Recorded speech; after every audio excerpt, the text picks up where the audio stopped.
حول ولا قوة إلا بالله العلي العظيم. حسبنا الله ونعم الوكيل، نعم المولى ونعم النصير. أعوذ بالله من الشيطان الرجيم. بسم الله الرحمن الرحيم. الحمد لله رب العالمين،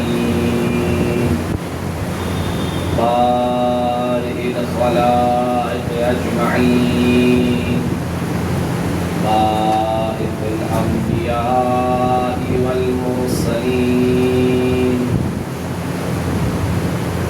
ثم الصلاة والسلام على أشرف الأنبياء والمرسلين، سيدنا ونبينا وشفيع ذنوبنا وطبيب نفوسنا أبي القاسم محمد وعلى أهل بيته الطيبين الطاهرين المعصومين المظلومين المقربين الذين أذهب الله عنهم الرجس وطهرهم تطهيرا.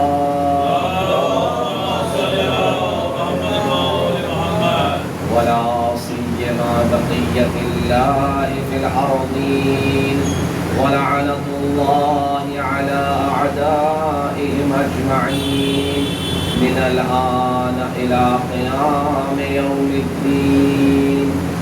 أما بعد، فقد قال الله سبحانه وتعالى في كتابه الكريم وهو أصدق الصادقين وقوله الحق.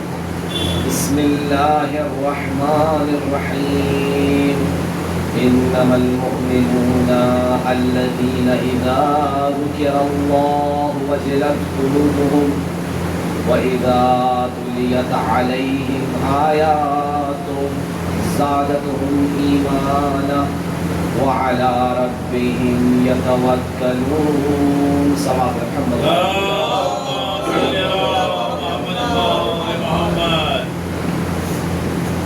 احباب اعزاز،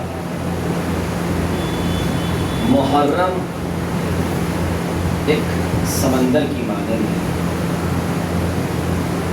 کہ جیسے انسان ایک غوطاور جتنا وہ ڈیپ جاتا چلا جائے گا، گہرائی میں چلا جاتا ہے، جاتا چلا جائے گا سمندر کی، ویسے ویسے اسے گوہر نظر آتے چلے جائیں گے. اسی سمندر کے اندر، اسی اوشین کے اندر اسے مختلف چیزیں نظر آتی ہیں. کہیں اسے موتی نظر آتے ہیں، تو کہیں اسے اگر جتنا ڈیپ جائے تو اسے مچھلیاں نظر آئیں گی، الگ الگ طریقے کے پروردگار نے جو خلق کی ہیں مخلوقات وہ نظر آئیں گی. اور ڈیپ جائے گا اور گہرائی میں جائے گا تو اسے نیچرل گیس، آئل، تیل وغیرہ نظر آنے شروع ہو جائے گا. اور ڈیپ جائے گا تو اسے حیاتی چیز نظر آتی چلی جائے گی کہ اس کے اندر میں یہاں پہ نوجوان بیٹھے ہیں وہ زیادہ جانتے ہوں گے، سائنس کا موضوع ہے کہ ایک ایسا پودا ہے، ایک ایسا پلانٹ ہے جو انسان کے سمندر کے آکسیجن کے لیے کافی ہے. یعنی حیاتی انسان ایسی چیز ہے، ایک ایسی ذات ہے، ایسی اشیاء ہے پروردگار نے خلق کی ہے کہ سمندر کی حیات کے لیے کافی ہے. تو اسی طرح کربلا سے انسان کو مختلف درس ملتے ہیں. انسان کربلا سے صبر کا درس بھی لیتا ہے، انسان کربلا سے حیات کا درس بھی لیتا ہے، انسان کربلا سے آزادی کا درس بھی لیتا ہے، انسان کربلا سے انسانیت کا درس لیتا ہے، انسان کربلا سے عقائد کا درس لیتا ہے. ایک مرتبہ جب انسان دیکھیے مسئلہ یہ ہے کہ دیکھیے دور بیٹھے انسان دور بیٹھا کنارے بیٹھا ہے انسان یہ سوچے کہ سمندر کی گہرائی میں جو چیزیں ہیں وہ میں نکال لوں، تو ایسا نہیں ہوتا، اس کے لیے اسے کودنا پڑے گا، سمندر میں تلاش کرنا پڑے گا۔ ایسے ہی ہم کب تک سطحی طور پر کربلا کو دیکھتے رہیں گے، کب تک ہم مسائل میں گھسیں گے نہیں، کربلا کی وادی میں اتریں گے نہیں کہ کربلا کیا کہنا چاہتی ہے، کون کون سے درس ہیں۔ کربلا کے اندر ایک حیاتی پہلو ہے، اور وہ حیاتی پہلو اس کی ولایت کا ہے۔ یعنی انسان نے گویا اگر ولایت کو کربلا سے جان لیا، گویا اس نے حیاتی کربلا سے وابستہ ہو گیا۔ صلوات پڑھیں محمد والے محمد۔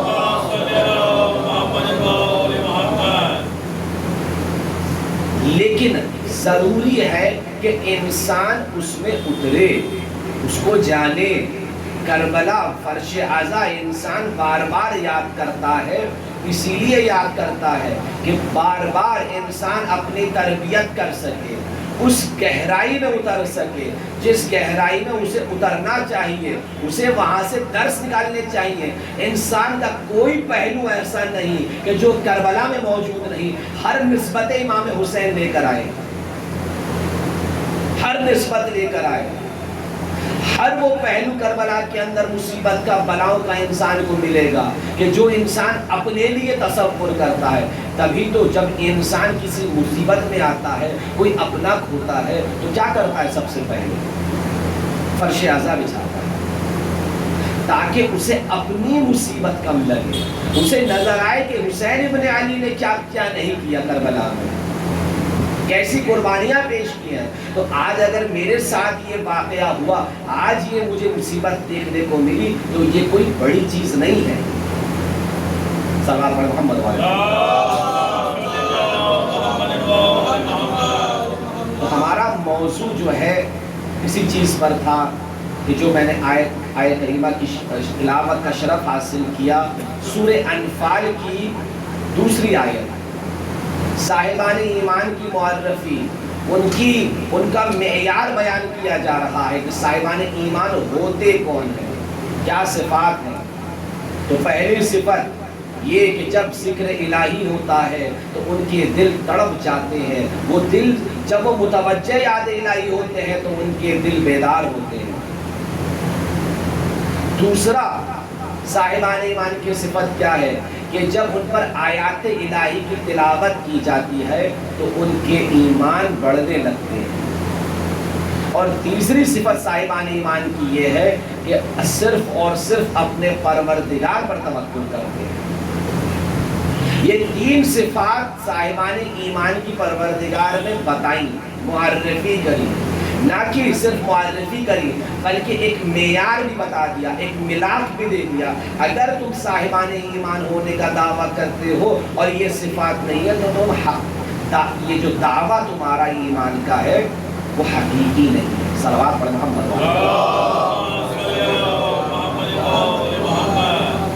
تو ہم نے اب تک ایمان کی ایک تصدیق دیکھی خود ائمہ سے، خود امام جعفر صادق علیہ السلام۔ وہ عورت جب امام کے پاس آئی، ابا بصیر لے کر آئے، تو اس نے جب وہ محجبہ عورت آ کے بیان کرتی ہے کہ امام، طبیب نے کہہ دیا کہ میری بیماری کا علاج شراب میں ہے، تو امام نے پوچھا تم کیا چاہتی ہو مجھ سے، کیا جواب چاہنا، کیا چاہتی ہوں جواب دوں مجھ سے؟ تو اس نے کہا کہ میں یہ چاہتی ہوں کہ اگر میں کچھ کروں، کوئی بھی کام کروں تو اپنے مولا کے کہنے پر کروں۔ تو امام نے فوراً ابا بصیر کو بلا کر یہی تو کہا کہ دیکھو ایسے ہوتے ہیں ہمارے شیعہ، ایسا ہوتا ہے ان کا ایمان کہ جب امام کہہ دے تب اس پر عمل کرتے ہیں، امام کی جب تک مرضی نہ ہو تب تک کسی چیز پر عمل نہیں کرتے۔ یہ ہے ایمان۔ ہم نے اپنی مجالس میں، کیونکہ آج آخری مجلس ہے، لہذا جلدی جلدی اپنی بات کو مکمل کر دوں تاکہ جو اشرہ لے کے چلا تھا وہ آپ کے ذہن میں انشاءاللہ پہنچا دوں آپ کو۔ تو ہم نے کہا کہ معرفت ایمان کی سیڑھی ہے، سب سے پہلی سیڑھی انسان کو پتہ ہونا چاہیے۔ معرفت پہچاننا کیا پہچاننا کافی ہے انسان کے لیے؟ میں پہچانوں کہ یہ امام ہے، یہ ولی خدا، یہ حجت الہی ہے، کیا یہ کافی ہے؟ اگر یہ کافی ہوتا تو عمر سعد کو بھی امام حسین کی معرفت تھی، امام حسین کو پہچانتا تھا۔ نہ صرف عمر سعد بلکہ ابن زیاد، اور نہ صرف ابن زیاد بلکہ تمام لشکر جانتا تھا کہ حسین ابن علی ہے۔ کون ہے؟ حسین ابن علی۔ تو معرفت تھی، لیکن کس چیز کی کمی تھی؟ پہچاننا الگ ہوتا ہے اور انسان کی بصیرت الگ ہوتی ہے۔ دیکھیے، پہچاننا یہ ہے کہ یہ حق ہے اور یہ باطل ہے، یہ اچھا ہے یہ برا ہے، یہ ہے انسان کا پہچاننے کا مرتبہ۔ بصیرت یہ ہوتی ہے کہ جب حق اور باطل کا فاصلہ بالکل ختم ہو جائے، انسان کے لیے، دیکھنے والے کے لیے ایسا ہو جائے کہ اب حق حق نہیں رہا بلکہ باطل نے آ کر حق کا لباس اوڑھ لیا، حرام حرام نہیں رہا، حرام حلال بن چکا ہے، حلال حرام بن چکا ہے۔ اب کسی کو یہ جو تشخیص دینے والا ہوگا وہ بابصیرت انسان ہوگا جو اب کہے گا یہ حق ہے اور یہ باطل۔ یعنی بصیرت انسان کو فتنوں میں، پریشانیوں میں، جب افراتفری کا ماحول ہو، جب گناہ اتنے بڑھ گئے ہوں کہ اب حلال اور حرام کی تمیز تشخیص دینا بڑا سخت ہو، وہاں پہ انسان بابصیر آ کے کہتا ہے کہ یہ حق ہے، اور صرف نہ آ کے کہتا ہے حق ہے بلکہ حق کا ساتھ دیتا ہے۔ تو بصیرت معرفت میں یہ فرق ہے۔ معرفت اپنے درجے میں آ کے صرف پہچانتی ہے، لیکن اگر یہ بصیرت تک نہیں پہنچے تو امام کا ساتھ نہیں دیتی۔ صلوات پڑھے محمد۔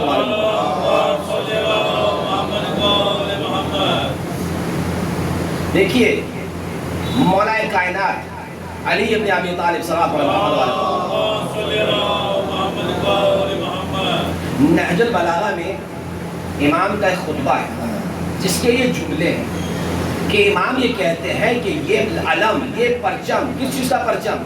ولایت کا اور حق کی ذمہ داری کا، حق کی ذمہ داری اور ولایت کا پرچم یہ صرف اسی کے ہاتھ میں آئے گا جو انسان با بصیرت ہوگا اور صبر اختیار کرتا ہوگا۔ یعنی بغیر بصیرت کے انسان کو علم ہاتھ نہیں آتا۔ تو کربلا میں ہم نے دیکھا کس کے ہاتھ میں علم تھا؟ وہ ان بصیرت افراد کے ہاتھ میں علم تھا کہ جہاں پر امام صادق علیہ السلام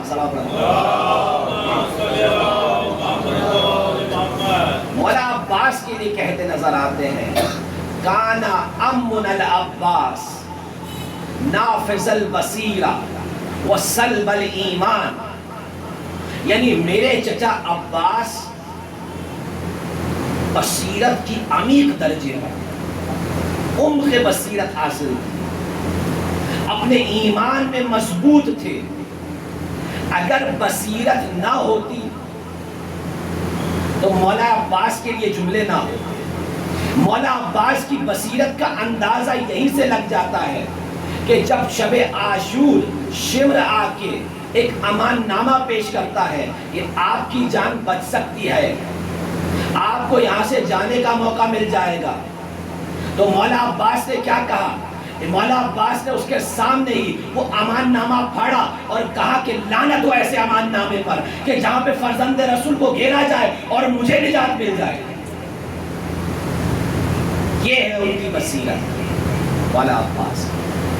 جب انسان اپنی زندگی میں اتنا الجھ جاتا ہے اور اپنی نگاہیں صرف اپنی زندگی پر ہوتی ہیں تو وہ سیاست کا دامن اختیار کرتا ہے، دیکھتا ہے کہاں فائدہ ہو رہا ہے۔ آج یہی تو دیکھ رہے ہیں معاشرے میں، آپ ٹیلی ویژن اٹھا کے دیکھیے، اخبار دیکھیے، فلاں شخص اتنا وفادار اس پارٹی کا، لیکن ذرا سے کچھ حالات ہوئے اور پتہ نہیں اگلے دن خبر ملی کہ یہ گھر چلا گیا۔ ذرا سے سیاسی فائدے کے لیے انسان اپنی ہوا بدل دیتا ہے۔ تو جب انسان کی نگاہیں اپنی زندگی پر ہوتی ہیں تو وہ سیاست کا دامن لیتا ہے، لیکن جب انسان کی نگاہیں اپنے امام زمانہ کی طرف ہوتی ہیں تو وہ کردار عباسی لے کر جنم لیتا ہے۔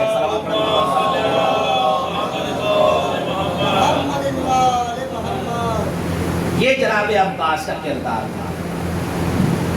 دیکھیے اگر بصیرت نہ ہو تو انسان اپنے زمانے کے امام کو مجبور کرتا ہے کہ توبہ کرو۔ خوارج کون تھے؟ جنگ صفین کے بعد جب جنگ صفین میں مولا کائنات کا لشکر غالب ہو رہا تھا معاویہ کے لشکر پہ، کیا کیا انہوں نے؟ عمرو بن عاص نے کیا کیا؟ نوکے نیزہ پر قرآن اٹھایا۔ جیسے ہی قرآن اٹھایا ہلبلی مچ گئی کہ قرآن اٹھا لیا، اب فیصلہ قرآن کرے گا، جانے جا رہی ہیں مولا، رک جائیے۔ امام پر پریشر ڈالا کہ تحقیق کا راستہ اپنایا جائے، ایک صلح کی جائے، ایک بات چیت ہو۔ امام کہتے رہے کہ میں قرآن ناطق ہوں، بتاتے چلے گئے دیکھو یہ ظاہری قرآن، یہ قرآن تو اٹھا رہے ہیں لیکن ان کی نیت غلط ہے۔ لیکن امام نے کہا، بار بار کہنے پر بھی امام کی بات نہیں ہے۔ حکم ہوا، فیصلہ ہوا۔ حکم میں کس کو بٹھایا؟ ایک طرف ابو موسیٰ اشعری کو بٹھایا گیا امام کی طرف سے، اور ایک طرف عمرو بن عاص کو بٹھایا گیا۔ بات کرتے کرتے یہ نتیجہ آیا کہ دونوں ہی حاکم غلط ہیں، ان کو نکالا جائے، کسی تیسرے کو چنا جائے گا۔ تو ابو موسیٰ نے کیا کرا؟ اپنی انگوٹھی نکالتے ہوئے کہا کہ جس طرح سے میں یہ اپنی انگوٹھی نکال رہا ہوں ایسے ہی مولا کائنات کو ان کے خلافت سے عزل کرتا ہوں۔ جب یہ سننا تھا عمرو بن عاص نے دیکھا کہ یہ تو موقع اچھا ہے، فریب دے دیا، میرا فریب کام آ گیا، فوری طور پہ کہا جس طرح سے یہ انگوٹھی میں اپنی انگلی میں پہنا رہا ہوں ایسے ہی میں معاویہ کو حاکم بنا رہا ہوں۔ دھوکا ہوا۔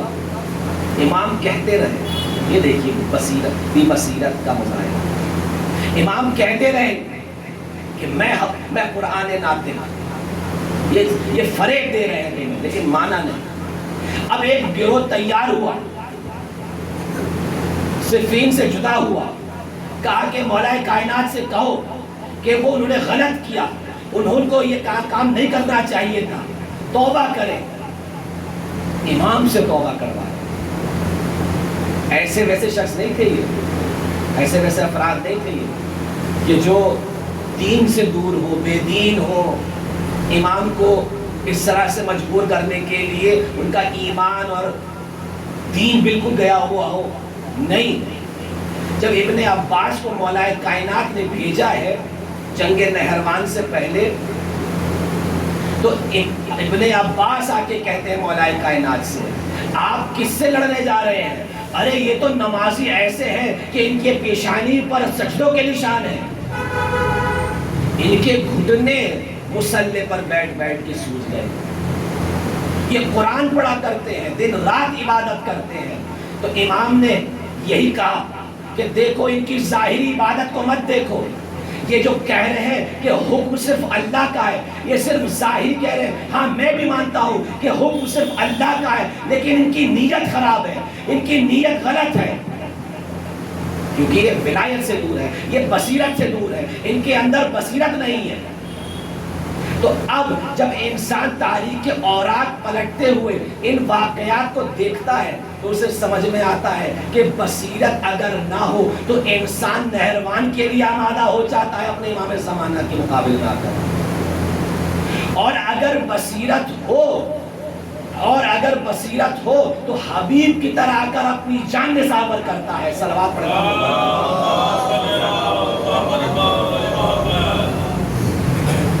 تو ایک مرتبہ دیکھیں اس مسئلے کو سمجھانے کے لیے ایک مرتبہ انسان کے اوپر ایک فزیکل فورس اپنایا جاتا ہے کہ فرعون نے آ کر ظاہری طاقت سے لوگوں کو مجبور کیا، ظلم کیا لوگوں کے اوپر، لیکن وہیں ہم نے قارون کو دیکھا اپنی مال و دولت پر اتنا افتخار کرنے لگا کہ اس کے ذریعے لوگوں کو ایکسپلائٹ کیا. لیکن ہم یہ دیکھتے ہیں کہ اس کے علاوہ ایک اور طاقت ہوتی ہے کہ جب دینی لباس میں آ کر انسان لوگوں کو گمراہ کرتا ہے. ظاہراً دینی لباس ہے, ظاہراً مسجدیں بنواتا ہے, ظاہراً فرش عزا بچھواتا ہے, ظاہراً ممبر سجواتا ہے, لیکن ہدف اس کا تفرقہ ہوتا ہے. ہدف اس کا لوگوں کے درمیان اختلافات کو ایجاد کرنا ہوتا ہے, فتنہ پھیلانا ہوتا ہے. آپ مسجد زرار کے بارے میں جانتے ہیں؟ قرآن مجید کے اندر ذکر ہوا. یہ وہ مسجد زرار تھی جہاں سے تفرقہ پھیل رہا تھا. نام مسجد کا تھا لیکن سارے کام غلط ہو رہے تھے, دین کے خلاف ہو رہے تھے, رسول کے خلاف ہو رہے تھے, اللہ کے خلاف ہو رہے تھے. تو ایسے میں پیغمبر اسلام نے کیا کیا؟ اسے گروا دی, مسجد کو توڑوا دیا. کیونکہ یہ مسجد نہیں ہے. مسجد بنتی ہے ولایت سے, مسجد بنتی ہے خدا کی حاکمیت سے, مسجد بنتی ہے رسول کی رسالت سے, مسجد بنتی ہے ولایت علی بن ابی طالب سے.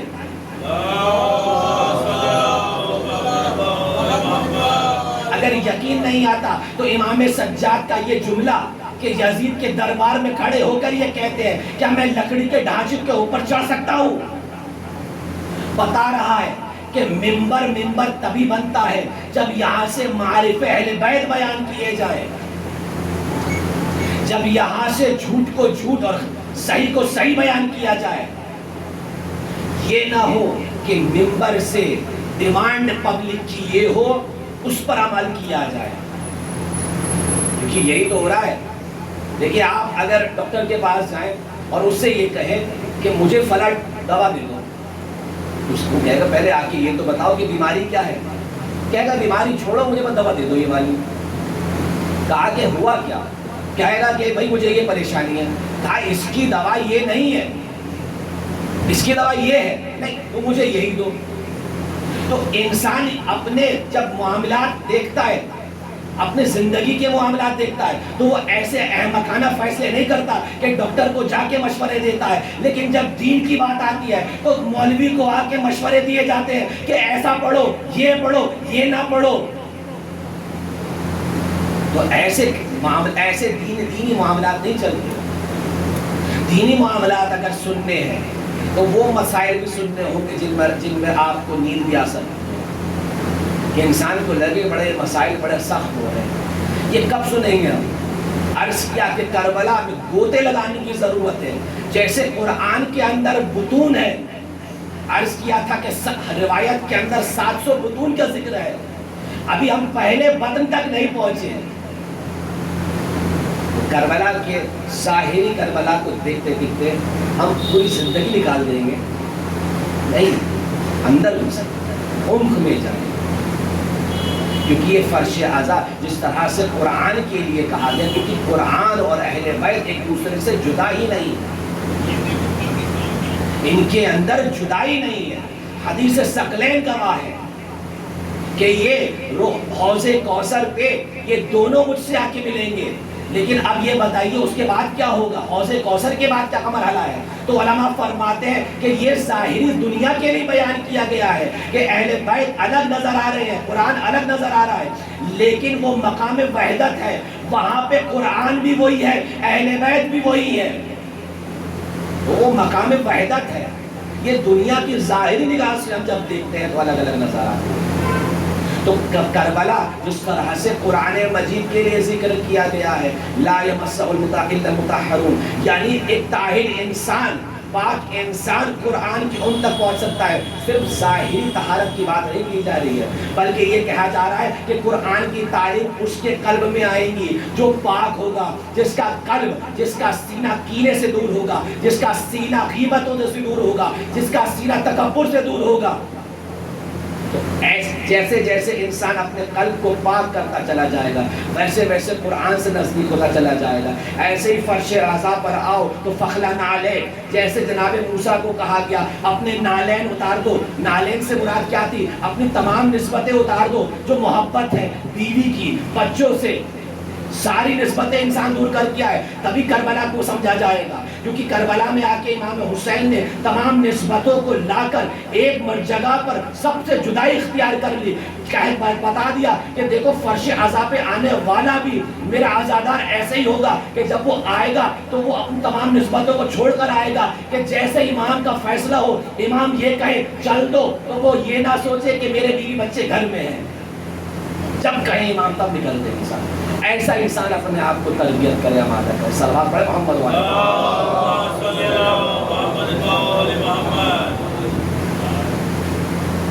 تو یہ ہے ایمان، جس ایمان کی درجات ہم نے طے کیے. یہ ایمان وہ ایمان ہے جو اصحاب امام حسین نے پوری طریقے سے کامل مظہر ہمیں کربلا میں نظر آیا. ایمان کیسے اطمینان حاصل ہوتا ہے. دیکھیے عرض کیا تھا ایک ہوتا ہے مقام صبر، جسے جناب اسماعیل نے بولا کہ بابا آپ مجھے صابرین میں سے پائیں گے، مجھے صبر کرنے والوں میں سے پائیں گے.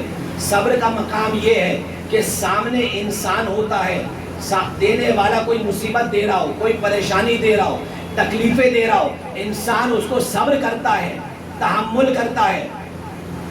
لیکن مقام رضا یہ ہے کہ انسان تکالیف کو، مشکلات کو، اس کو صرف برداشت نہیں کرتا بلکہ اس میں لطف نظر آتا ہے، بلکہ تکلیفیں نہیں نظر آتی انسان کو. یہ وہ عشق کا مقام ہے جس مقام پہ امام حسین اصحاب کو لے گئے اور ہمارے لیے درسگاہ بنائی تاکہ اصحاب تیار کر سکیں. کیونکہ عزت یہی ہے، عزت اسی پر شہزاد. آئے آج کی شب عاشور ہے. میں چاہوں گا کہ لائٹ بند ہو جائے تو آپ اسے بہترین طریقے سے محسوس کریں. آج کی شب اس 6 مہینے کے بچے کا ماتم ہے کہ جتنا روئے انسان، جتنا مصائب پڑھے اس کا کم ہے. دیکھیے ایران کے جو حوض علمیہ ہے اس کے بانی، اس کے فاؤنڈر آیت اللہ حائری ایک مصیبت میں مبتلا ہوئے، پریشانی آئی ان کے سامنے. دن رات عبادت کری، اپنے امام زمانہ سے مناجات کر رہے ہیں کہ امام زمانہ کچھ حل کیجیے. مکاشفہ ہوا، امام سے ملاقات ہوئی. جس طرح سے مولا عباس کے لیے ہے باب الحوائج کا، اس طرح سے یہ واقعہ بھی ہے کہ امام کے سامنے روبرو ہے. امام سے کہتے ہیں کہ امام یہ پریشانی ہے، ذرا یہ حل کر دیجیے. بہت دن سے پریشان. کہا تم اتنے دن سے پریشان تھے، تمہیں یہ نہیں ہوا کہ تم فرش عزا بچھا کر علی اصغر کا مسائل پڑھ سکو؟ علی اصغر کے مسائل پڑھنے سے تمہاری مشکلات حل ہو جاتی. انہوں نے یہی کیا اور کچھ ہی دن نہیں ہوئے کہ ان کی پریشانی ہوئی. باب الحوائج ہے نا جناب علی اصغر، جانتے ہیں اہل بیت کے لیے بڑا سخت تھا جناب علی اصغر کے مسائل. امام سجاد جب کربلا کے بعد مدینے لوٹتے ہیں، ایک شخص آیا ان کے پاس کوفے سے، تو انہوں نے یہی پوچھا یہ بتاؤ کہ حرملہ زندہ ہے؟ اس نے کہا مولا ابھی زندہ ہے. مولا نے ہاتھ بلند کیے، گریہ فرمایا، کہا اللہم ازقہ حر الحدید. امام نے کہا اے پروردگار اس ذات کو، اس خبیث کو، اس ملعون کو اپنے لوہے سے جلا ہوا لوہا اس کو چکھا پروردگار. ایک عالم دین کہتے ہیں کہ میں یہ بات سمجھ نہیں پایا کہ حر الحدید کہنے کی کیا ضرورت ہے، جلا ہوا لوہا کیا مطلب ہے اس کا. پھر میں نے مقاتل کو دیکھنا شروع کیا، مقتل کی کتابوں میں جب کھنگالا تو ایک روایت مجھے ملی کہ جب ہرملا نے تیر سے شعبہ تیر علی اصغر کے مارنے جا رہا تھا تو پہلے گرم آتش میں، گرم آگ میں اس تیر کو لگایا، اس کے بعد مارا۔ تو جناب سجاد یہ برداشت نہیں کر سکے، گریہ فرماتے رہے۔ ہاں آزادار مظلوم کربلا 10 محرم آ گئی، امام حسین ایک ایک کر کے تمام صحابیوں کو لیتے گئے، اٹھاتے گئے ان کا جنازہ۔ ایک مرتبہ بنی ہاشم کے جوانوں کو اٹھانا شروع کیا، جب دیکھا کوئی نہ بچا، جمع ہو گئے اشکیا، آنے لگے۔ کبھی دائیں طرف آتے تھے تو امام دائیں طرف بڑھ جاتے تھے، دیکھا بائیں طرف سے وہ خیموں کی طرف آئے، امام فوراً دوڑنے لگے، وہاں سے بھگایا۔ ایک مرتبہ امام نے دور بھگاتے چلے گئے، کہا زہیر، حبیب، عباس، ارے کہاں ہو تم نے کل وعدہ کیا تھا حسین کو تنہا نہیں چھوڑو گے۔ ایک مرتبہ امام نے دائیں دیکھا، بائیں دیکھا، کہا حل من ناصر ینصرنا، ارے کوئی ہے میری مدد کو۔ ایک مرتبہ امام نے دوسرا جملہ کہا، ارے کوئی ہے ناموس رسول کی دفاع کرنے والا۔ ایک مرتبہ خیموں سے کوہرام وفا ہوا، بیویوں کی صدائیں بلند ہوئی۔ امام حسین بڑے غیرت مندار تھے، فوری طور پر خیموں کی طرف گئے، کہا کیا ہوا؟ کہا مولا جیسے ہی آپ نے یہ کہا ہے حل من ناصر ینصرنا، اس بچے نے اپنے آپ کو جھولے سے گرا دیا۔ سبھی بیویوں نے ایک ایک کر کے اس بچے کو گود میں لیا۔ امام حسین نے جیسے ہی علی اصغر کو گود میں لیا، دیکھا چہرہ پیلا پڑا تھا، ہونٹ سوکھے تھے، مچھلی کی طرح ہونٹ کبھی کھلتے تھے کبھی بند ہوتے تھے۔ آخری لہجہ تھا، امام نے کہا آؤ میرے بیٹے، میں تمہیں پانی پلانے کا انتظام کرتا ہوں۔ ایک مرتبہ امام حسین نے جناب علی اصغر کو اپنے دامن میں لیا، جیسے ہی دونوں دشمن نے دیکھا، کہا حسین قرآن لے کر آ رہے ہیں۔ امام حسین نے اپنی رکاب ہٹائی، دیکھا ارے چھوٹا بچہ ہے، کہا دیکھو اگر تم مجھ پر رحم نہیں کھاتے تو اس بچے پر تو رحم کھا سکتے ہو۔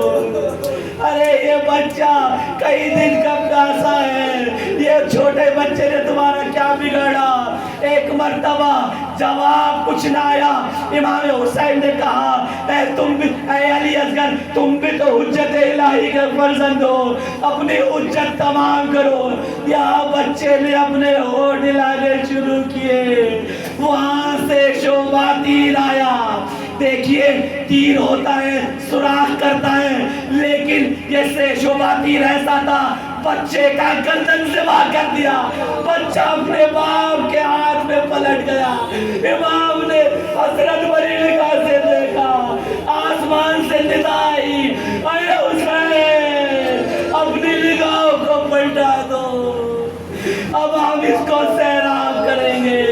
اب بچے کو لے کر چلتے ہیں، ارے کیسے رب آپ کو دکھاؤں گا۔ چلتے چلتے راستہ بدل دیا۔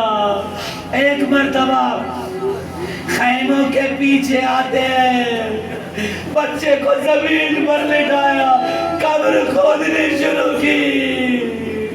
رب آپ دیکھ رہی تھی، کہا مولا اجازت ہے آخری لمحات میں سے دیکھ لوں، پیار کر لوں اپنے بچے کو۔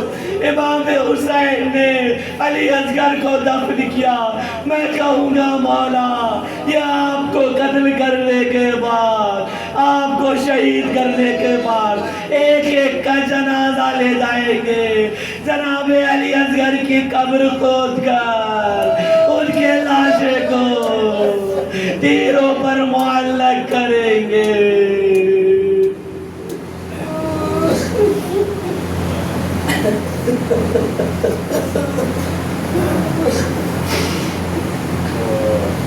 سيعلم الذين ظلموا أي منقلب ينقلبون إنا لله وإنا إليه راجعون۔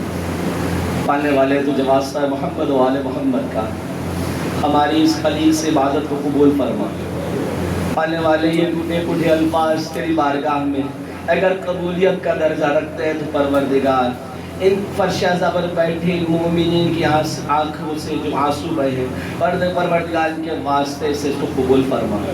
پالنے والے حاضرین مجلس کی شرعی حاجات کو قبول کر. پالنے والے تجھے واسطہ محمد وآل محمد کا ہمارے امام زمانہ کے ظہور میں تعجیل فرما. ہمیں ان کے اصحاب و انصار کو شامل فرما. ربنا تقبل منا انک انت السمیع العلیم. ماتم حسین